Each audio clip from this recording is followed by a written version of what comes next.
That not only shows a lack of compassion, but it also shows a lack of understanding. Let me stop you right there, because this matters. I never said Jesus didn't suffer. I explicitly acknowledged that he did. What I'm questioning isn't the pain, it's the claim that this was the greatest sacrifice ever. If I jump in front of my friend and take a bullet for her, and then I have to go to the hospital, and at one point I flatline, but the doctor brings me back, you're telling me that I didn't sacrifice anything. This analogy quietly changes the claim. If you jump in front of a bullet and die, that's a sacrifice. If you jump in front of a bullet knowing you'll be fully restored in 2 days with no permanent loss, that's heroism. But it's not the same thing as irreversible sacrifice. Sacrifice isn't defined by pain alone. It's defined by what you never get back. He was beaten, he was tortured, he was humiliated, they lashed him 39 times. Then he was nailed to that cross and left to hang there for God only knows how long. And they stuck him in the side with a spear to make sure that he was dead. None of that is being denied. But millions of people throughout history have suffered just as brutally and worse without choosing it, without foreknowledge, and without a guaranteed restoration. And those differences matter. Here's a real example of sacrifice. Rick Rescorla, head of security at Morgan Stanley on 9/11. He repeatedly went back into the towers to lead people out. He knew the building might collapse, and it did, and he didn't come back. No resurrection, no reset, that is sacrifice. According to you, that's not really a sacrifice because I got my life back. No, sacrifice exists on a spectrum. But Christianity doesn't say God inconvenienced his son. John 3:16 says God gave his son. So the question is simple.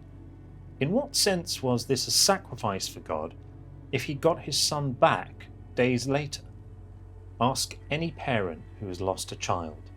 If you could have your son or daughter back after 2 days, alive and restored, would you call that the greatest sacrifice imaginable?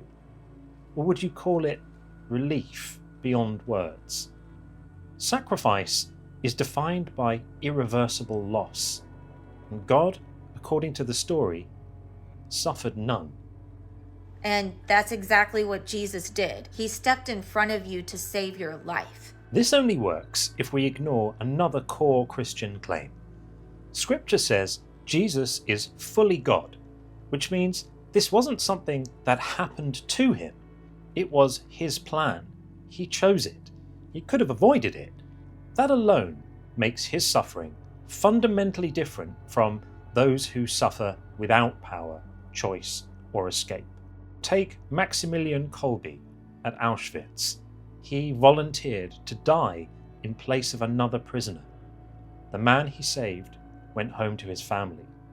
Kolbe didn't. That wasn't a bad weekend.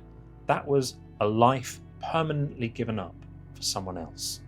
He is saying that I think you're worth it. Your life is worth saving to me. Saved from what exactly? Here's what we're really being asked to believe. God sets the rules. God sets the punishment.